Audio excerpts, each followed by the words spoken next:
Hey guys, welcome back to my channel. If you're new, I'm Melissa. I'm a dietitian, talk about food and nutrition and intuitive eating and all that fun stuff here on my channel. So if you like that, make sure you are subscribed. Today we're talking about feeling out of control around food. Honestly, I hear probably almost daily people say things like, oh, I can't keep X food in my house or I'll eat the whole thing. I can't keep ice cream in my freezer or I'll eat the entire pint. Or I can't keep chips in my pantry or I'll eat the entire bag.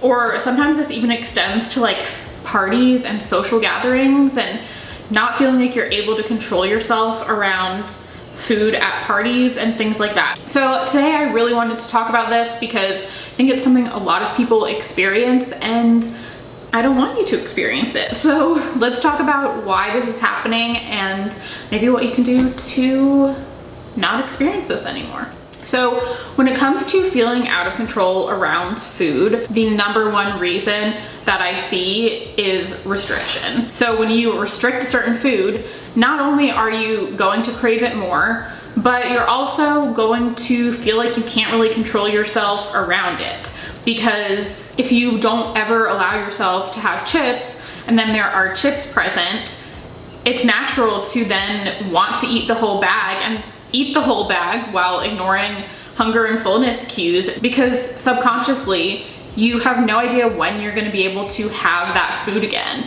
And so you just want to have it as much as you can while it's there. And that's a totally normal reaction to restriction of certain foods. I think restriction a lot of times comes along with an all or nothing mindset, which is something we see a lot with just dieting in general. You know, you feel like if you make one mistake or eat one like forbidden food, that you kind of ruined your whole day or your whole week. And so you end up binging because you know that you're going to then have to start this diet again and you just want to get it all in while you can. And there's actually a name for that. This is what we call the Last Supper mentality. So that is when you know you're going to start a diet, start restricting a certain food at a certain date. So you feel like you want to get everything in while you can, because after that date, you don't know when you're going to be able to have that food again. And when you have that all or nothing mindset and you're continually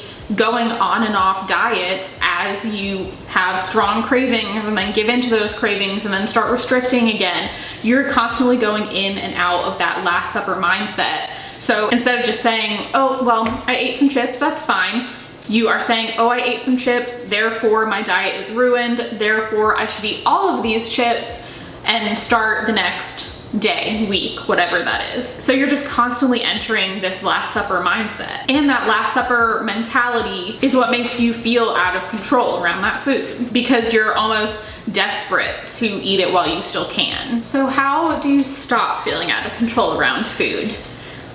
This may not be the answer that chronic dieters want to hear, but you let yourself eat what you want when you want it. Like I said, restriction is the core reason for this feeling of being out of control around certain foods. So if restriction is the problem, then easing those restrictions is the solution. If you know that you can have a cookie or you can have chips or whatever that food or foods are for you, then you no longer feel like you desperately have to have all of it right now, because you know that you can have one cookie and next time you want one cookie, you can have another cookie. You don't have the feeling of, I can only have these cookies today because I'm only ruining my diet today, so I have to eat all the cookies today. You no longer feel the need to binge on cheat foods, whatever that is for you, because you know that you can have them whenever you want. So instead of eating all of them all at once, which, if we're honest, doesn't feel good. I mean, you don't feel good in your body after eating an entire pint of ice cream or an entire bag of chips or whatever that may be. You are eating past the point of fullness, not what your body wants. So instead of feeling crappy after doing it and feeling out of control while doing it, and then also feeling guilty because you broke some diet rules, Instead of that, you can actually listen to your body and listen to when you actually want that food. And when you do want that food, you can eat the amount that your body wants and that you want, instead of feeling this out of control feeling like you can't stop, even though you're not hungry. And you know, half the time when these things are happening, like by the time you're done, it's not even good anymore. So by not restricting it, you can actually enjoy that food again, instead of dealing with the out of control feeling and the guilt and the stomach ache and whatever else comes along with that. So I hope that this helped you. I hope you learned something and that maybe this resonated with you, because I know so many people deal with this kind of out of control feeling around certain foods. So if you did like this video, please give it a thumbs up. Let me know down below, what are some foods that you feel like you need to ease some restrictions on, and we can help each other out. And if you feel like you need some extra support on your journey to becoming an intuitive eater, I am working one-on-one with clients now. Hopefully I will have a group program coming out soon as well. So if you're interested in that, I'm gonna leave my website down below where you can sign up to work with me. And oh yeah, also make sure you're subscribed. And yeah, thank you so much for watching, and I will see you next time. Bye.